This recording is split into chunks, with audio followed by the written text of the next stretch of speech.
I didn't cry easily. This is not a brag. It's more of a calibration, something I'm telling you so the rest of this makes sense. I had cried at my grandfather's funeral. I had cried, once, in a car in a parking garage in Cincinnati after a phone call with a doctor who used the word operable in a way that made it clear the good news was relative. 2 or 3 times since then, in private, at things that were worth it.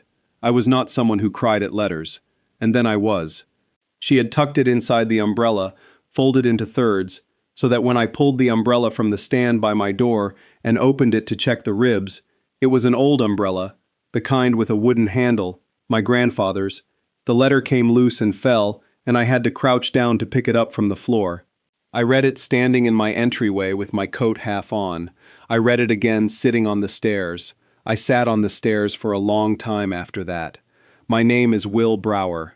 I was 34, a high school English teacher in Cincinnati, the kind who taught junior and senior literature, the course where the books finally got hard enough to mean something, where you spent the year asking 17-year-olds to sit with ambiguity, and most of them resisted and some of them didn't, and the ones who didn't were the reason you came back in September. I had been doing it for 9 years. I still found it worthwhile.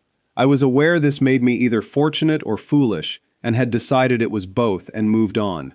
I had been through the year that had included the parking garage phone call, my father's cancer, the surgery, the 12 months of treatment that had the particular quality of time that has only one subject. He was better now. Better was not the same as before, but it was what it was, and we had both, I think, become more careful with things as a result. Less certain about duration, more interested in the present tense. I lived alone in a small house in Northside, the Cincinnati neighborhood that was either charming or eccentric depending on your tolerance for murals and irregular architecture, and which I found to be both and therefore correct. I had moved there 3 years earlier after a relationship ended that had been good in most ways and not quite right in a way that took me a year to name. We wanted different scales of life. She wanted more room, more motion, more. I wanted the small house. I wanted the neighborhood I could walk in. I had come to understand, the particular richness of a life lived in a defined place rather than a wide one. The umbrella had been my grandfather's.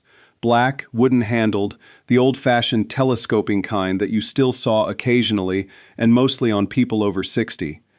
He had left it at my apartment on a visit 3 years before he died, and I had called to tell him, and he had said he'd get it next time and never did, and when he died I kept it.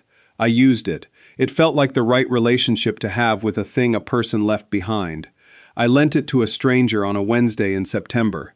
She was standing outside the coffee shop on Hamilton Avenue, the one I went to on weekday mornings, the one with the good espresso, and the owner who had never learned my name despite 6 years of patronage, and who I had decided to find charming rather than discouraging.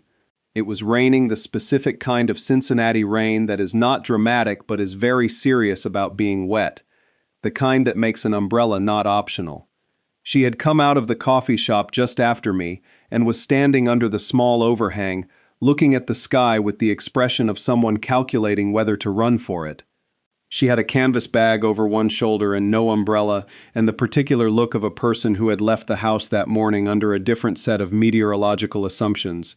I was already opening my grandfather's umbrella. "Take it," I said. She looked at me. She was perhaps 30, dark hair starting to collect rain at the edges, a gray coat that was not built for this particular situation. She had the kind of face that registered things clearly. What she was thinking moved across it in a way that was readable without being performing. Right now it was registering. Stranger, umbrella, the calculation of whether this was strange. "I'm fine," she said. "You're going to be wet," I said. "I'm walking 2 blocks. I'll be fine." "It's your umbrella," she said. "You can return it," I said. "I'm here most mornings." She looked at the umbrella, at me, at the rain, which was making its argument. "Okay," she said. She took it. "Thank you." She left. I walked 2 blocks in the rain, which I had correctly calculated I could survive. I did not see her the next morning, or the one after. After the first week I had stopped expecting to see her. The umbrella was my grandfather's, and I missed it, but I was not going to conduct a search for a stranger over an umbrella. She had not owed me anything except the attempt, which she may have made and I may have simply missed. 3 weeks later, she left it outside my door. I need to explain how she found where I lived, because I understand why that is the first question. There was a card in the umbrella. Not my card. A card from the dry cleaners on Hamilton, the one I had used for years, which had put their card in the breast pocket of a jacket I had picked up the week before I lent the umbrella, and which had apparently still been there. The card had the cleaner's address, which was 2 blocks from my house. She had gone there and asked if they knew a regular customer who carried an old black wooden-handled umbrella. The owner, Mrs. Yee, who had been in that location since before I moved to Northside, and who knew me by name as opposed to the coffee shop, had apparently not only confirmed that she knew who I was, but had walked the woman to my door. This is a thing that could happen in Northside, possibly only in Northside. The letter explained all of this, which is how I know it. It explained it the way she apparently did everything, directly, with a slight self-awareness about the absurdity of the situation, and with the specific honesty of someone who had decided that honesty was the only register that made any sense here. I am getting ahead of myself. I had found the umbrella outside my door on a Saturday morning when I went to get the newspaper. I still got the newspaper, a fact which my younger colleagues treated as a form of theater and which I maintained anyway. The umbrella was leaning against the doorframe with a note rubber-banded to the handle that said, "With thanks, Fern and nothing else." I brought it inside. I opened it to check the ribs, which I always did with old umbrellas because the ribs were the thing that went, and the letter fell out. The letter was 3 pages, handwritten, in the kind of handwriting that had been formed by someone who had written a great deal by hand and had opinions about it.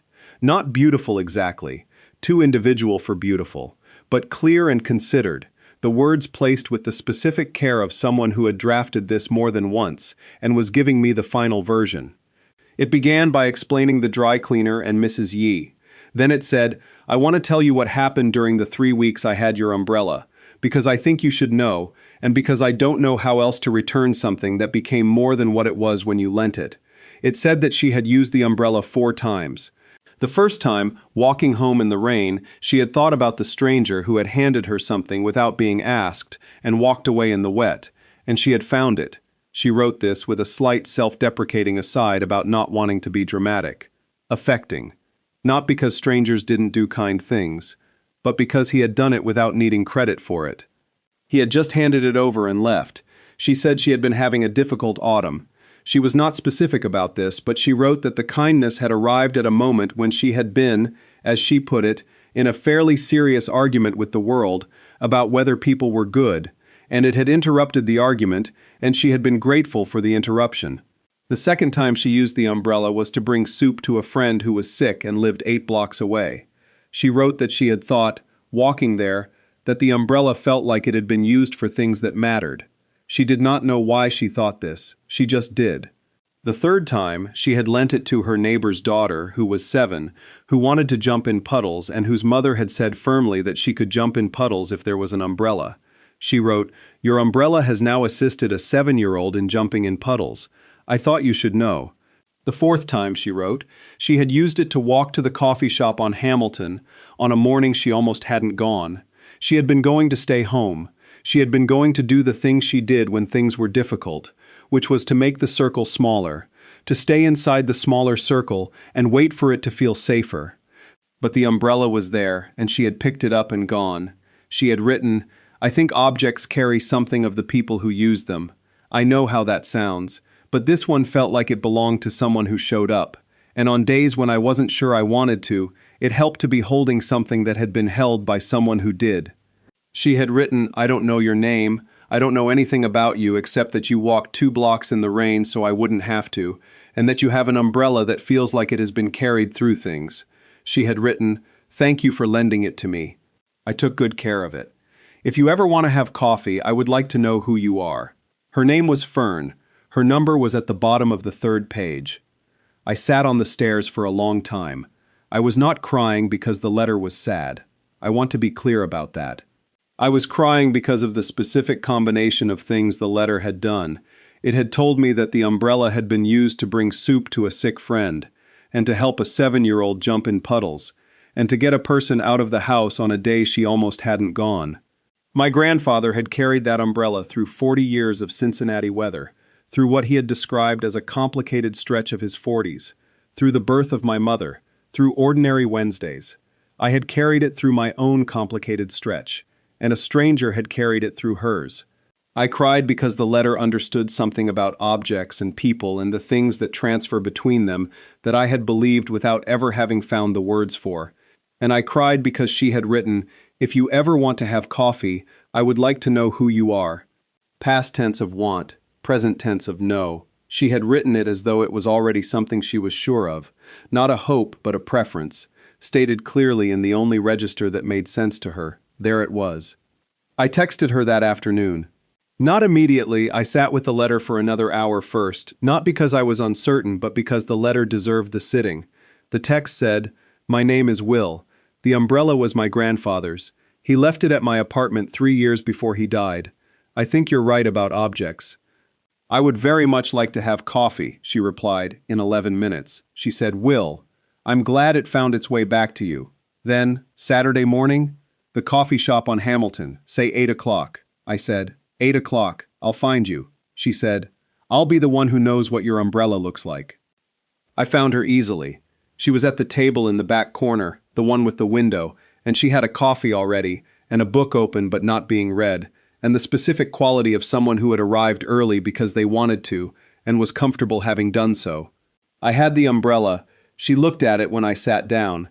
Something moved across her face.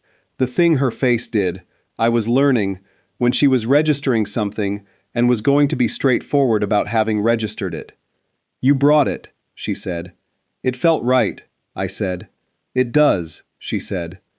We sat in the coffee shop on a Saturday morning and talked the way the letter had predicted we might, which was easily, not without weight, but without strain, the ease of two people who have already been honest with each other before they met and don't need to build up to it. She told me about the difficult autumn, not in detail, she would tell me more later, over time, as we accumulated the kind of trust that makes the harder things speakable. But enough.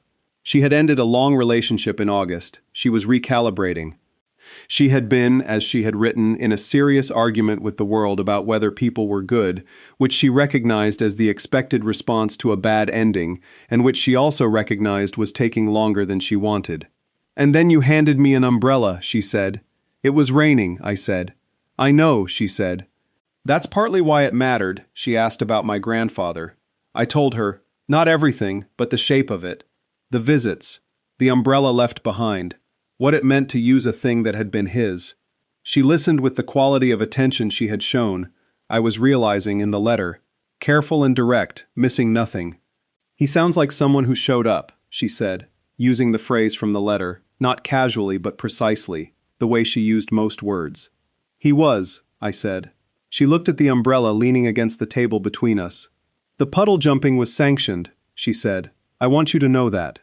Her mother gave full permission. "I trusted you with it," I said. "You didn't know you were trusting me with it," she said. "I know," I said. "I trusted you anyway." She looked at me with the clear registering expression that I was already looking for when I wanted to know what she was actually thinking. "Will," she said. "Yeah. I almost didn't write the letter," she said. "I wrote it twice and threw both versions away. The third version I wrote at midnight and folded before I could change my mind." "I'm glad you wrote it," I said. "I'm glad Mrs. Yi knew who you were," she said. I laughed. A real one, the kind she produced without appearing to try. "I'm glad I use a dry cleaner with community commitments." "Community commitments," she said, smiling. "That's one word for walking a stranger to someone's door." "It's Northside," I said. "I'm starting to understand Northside," she said. We stayed in the coffee shop until 10:30, when the Saturday crowd made the noise level change and we moved without discussing it to the sidewalk, and then without discussing it we walked. Just walking, the neighborhood doing its Saturday morning thing around us. She had been to Northside a handful of times. I knew where everything was. I showed her things with the specific pleasure of someone who loves a place and has been waiting without knowing it for someone to show it to. The umbrella was under my arm. The sky was clear. Her name is Fern Dacey. She is now someone I could describe at length, the way she reads with a pencil in her hand, the specific stubbornness she applies to things she believes in, the cooking she does on Sunday afternoons that fills the house with the smell of whatever she decided the season required, the fact that she is the best audience for a well-placed dry observation of any person I have met in 34 years, which matters to a person who teaches literature and thinks in sentences. She moved to Northside in the spring. Not for me, or not only. She had been considering it since the autumn when she'd followed an umbrella here and found a neighborhood she understood. She found an apartment on Fergus Street 6 blocks from my house, which is the right distance. Enough that we each have what we need separately. Close enough that separate is a choice and not a condition. She is still recalibrating from the difficult autumn. Some things take longer than you plan. But she is doing it here, in this neighborhood, with access to the coffee shop and Mrs. Yi, and the particular quality of a place where a dry cleaner will walk a stranger to your door. She is also doing it with the umbrella nearby, which I have told her she may borrow whenever she needs it. She has only had to borrow it once, which tells me the argument with the world has mostly resolved in the world's favor. Last month she handed me a letter. Not 3 pages this time, 1. Same handwriting, same consideration, the words placed the same way. It said that she had been thinking about what objects carried. She had been thinking about the umbrella and my grandfather, and the 40 years of Cincinnati weather, and the complicated stretch of his 40s, and the things that had moved through that object into her hands on a Wednesday in September when she was standing outside a coffee shop in the rain. She had written, "I think the thing objects carry is the intention of the people who use them. Your grandfather showed up, you showed up, the umbrella knew what it was for." She had written, "I want to tell you something I should have said sooner. The difficult autumn ended the day you handed me the umbrella. Not because everything was better, because I remembered what it felt like when someone simply decided to help. That is when I started coming back." She had written, "Thank you for walking 2 blocks in the rain. I read it at the kitchen table. Fern was on the couch with a book and her pencil. I sat with it for a while. I was not going to cry. I was fairly sure I was not going to cry. I cried." She looked up from her book. She took in my face with the clear registering expression. She did not make a large thing of it. "Good letter?" she said. "Very good letter," I said. She went back to her book. I sat at the kitchen table with the letter, and the particular knowledge of someone who has been shown, twice now, what it looks like when a person tells you the whole true thing. My grandfather's umbrella was by the door. It had been through 40 years of his life and 3 years of mine and 3 weeks of hers and a puddle-jumping expedition and a soup delivery, and one September morning when a person who had been making a circle smaller had picked it up and walked out the door. It was an old umbrella, wooden handle, good ribs. It had always known what it was for. Have you ever done something small, something you barely thought about, that turned out to matter more than you could have known? And have you ever been found by someone who took the time to explain why they were looking? Tell me your story in the comments. If this one got to you somewhere quiet, leave a like, subscribe, and I'll see you in the next video.